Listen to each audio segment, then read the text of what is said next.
onisadi notakuluakulu uthenga wachisoni ntonena kuti Boloyange uja watisiya pamene amalandira thandizo la chipatala ku dziko la South Africa. Enabe kumakhala ndi mafunso kuti Boloyange ndiye utiuti ayi ndithu akuluakulu tikaona chithunzi chomwe chosera pasikeni pathupo mkulu ameneyo ndi mmodzi ndithu wa Malawi makamaka wodziwikanso m'masamba mchezo mutisonotana media personality ambiri ndithu titha kukhala kuti tinaonapo kanema yake m'masamba mchezomu, kanema amene anazafala mbuyo mu makamaka amene anaonesa luso lomwe anali nalo anajambula nthawi ameneyo akunyamula galimoto ina yake kuyikankhira pambali tentoneko kanema ameneyo ndiko amene sitikumutsata bwino mkulu ameneyo mwina titha kukumbukira tikaona kanema ameneyo. Ayo unajua sasa kwa hiyo basi urwa. Basi urwa basi.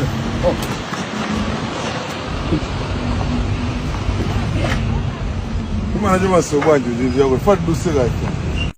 Chabwino taona pamenepo kanema ameneyo anajambulidwa ndithu ku Malawi akhala akujambula kanema osiyanasiyana amene amakhala kuzungulira m'masamba mchezomu kuphatikiza pamenepo wakhalanso akuoneka kumbali yokhoza ndi za entertainment ambiri ndithu timamutsata bwino mbali amene kuchokeratu kubalaka uko. Of course dzina la Boloyange linali longodyera chabe kumano dzina leneneni la pansonkho ndiye kuti anali Misheki wakula kwambiri kubalaka komwe amakhala ndi agogo ake kumeneko. Ambiriso timamutsata bwino makamaka amene amakonda kucheza malo osiyanasiyana kuphatikizapo kubalaka depot ambiri ndithu tacheza naye kumeneko. Enanso takhala tikukasewerapo limodzi ndi mkulu amene anali otha kucheza kwambiri sizokhazo anali munthu mmodzi ozichepesa kwambiri ina wonse kumene wapita field ina iliyonse amadziwa ndithu kucheza ambiri titha kuchita umboni makamaka kutengeranso ndi chikhalidwe chabwino chomwe anali nacho choziwa ndithu kucheza komanso kuthandiza mnzake magawo osiyanasiyana. Nawo imfa yaketu yabwera mosakhala bwino posatira kuti mkulu ameneyi pamodzi ndi anzake anachita ngozi mbuyomo sabata yatha pa 21 June chaka chimene cha 2026 ku dziko la South Africa. Monga takambira kale kuti eyi kwambiri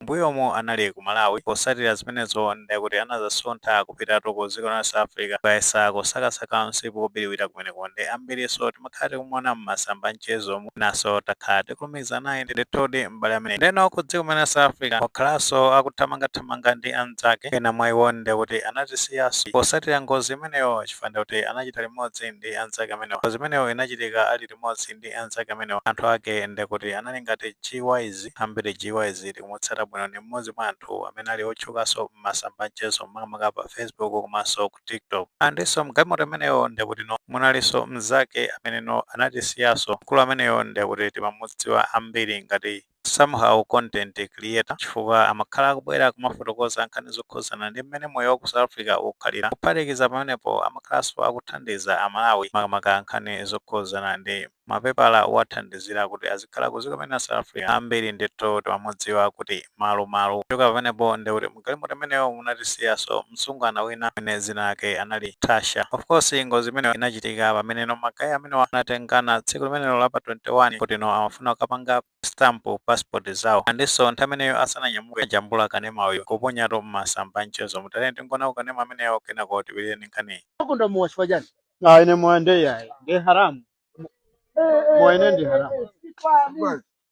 Ndakuja dosani. Simuzoga. Kama nani G-Wise? Uzoga kumano mulita vina kudiskati nawo. Wage ndani. Tenda nawo limozi lupita na town. Ndani. Mabebe na yake. Mapepe kama mwene? Ya tikuza ndi kali moto ndi yanu. Mtu kwa chimema renga sikana ndijana kama mwene. Ya mumsati ya lusa. Atuka ni kama atuke kama mwene atuke. Mama sibina mwene. Hello. Ai. Atabwererani. Ujini. G-Wise zingopita. Ya G-Wise. Ase G-Wise zipita iwe suri kuzo Kama lazima basa kaza ndabala nawo ndine tu. Kono mawa basi. Tangu driver ndino. Kama na handover yake imakaya chama. Au hambe man. Ya siteka ati zimene. Dukumenyana. Hauna passport, hauna next. Au hambe man.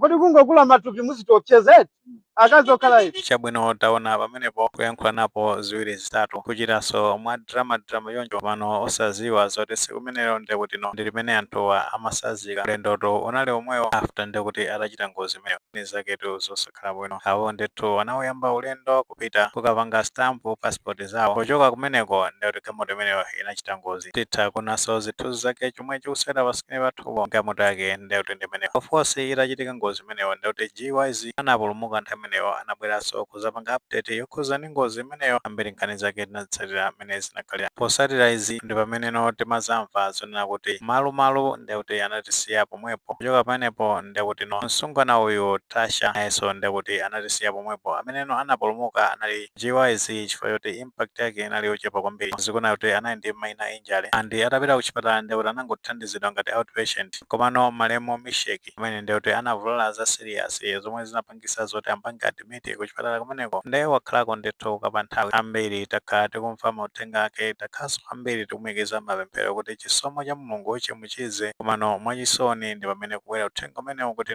Boloyange watisiya after ngozi imeneyo ndithu makosana kupitatu anthu mwachidule. So anthu atatu apapa ndiye kuti apita taluza ndithu anthu atatu Tasha, Boloyange komanso ndiye kuti Malumalu. Andino anthu enawo ndoti matupi awo afika kumene ku Malawi ngati thupi la Malemu Tasha ndiye kuti lafika ku Malawi dzulo lomweli sanalowenso m'manda. Nkhani zake zosayenda bwino nkhanizo zosakhala bwino anthu opita akasakansi popiriwira patu wake kumabwera uthenga ngati umene imfatu zomvetsa chisoni kwambiri. Anthu pamene amakhala kudalira zona kuti mwina achimwali komanso achimwene aja akhala kutithandiza pakhala mavuto akuti patu wake kumazabwera ndi mauthenga ngati amene wankhani zomvetsa chisoni kwambiri. Zizokhazo potenganso ma responsibilities amene ali nawo ngati Mbale Misheki wasiya toka nyamata kang'ono kwambiri. Taso kuona chithunzi chosera pasikini patopo ndi kuti mwina wake ameneyo amusiya ndithu. So ndi responsibility yayikulu kumupita kusiya ana ngati chonche chimakhala chipinjo ndithu kwa ana. Pano potengera kuti Mulungu samalakwisa ndiso sitingamuyimbe mlandu Mulungu amadziwa china chonse chimene amachita. Tengosiyaso china chonse m'manja mwakemo zidzakhalatu kuti kwaso abale amene makamaka magawo osiyanasiyana amene anapanga pray pa miyoyo yathu. Kwa tikapita ku music industry ambiri ndithu guys amene acheza nawo limodzi athamanga nawo limodzi m'magawo osiyanasiyana. Pampito penipeni tingoti pepani pa kubanja la Misheki agogo akeso kubalaka tikuti pepani tiweseso kwambiri kwa spouse yawo Malemu Misheki maso anthu onse amene akhuzidwa direct ndi imfa imene pese kwambiri tiweseso kwa mawanja Malemu Malumalu komanso nditi pese family ya Malemu Tasha apatu onse zinaende yosa ndithu mizati imene imatha kutigwira mkono tingoti mzimu wa Malemu Misheki kapena kuti Boloyange onse mutendere chimodzimodzinso mzimu wa Malemu Tasha komanso mzimu wa Malemu Malumalu iwonse mutendere. Ambuye akutonthozeni kutheka takulakulo muni maganizo pankhani imeneyi ati maganizo tinawo fotokozani comment section koma mulemekezanso maganizo anzathu.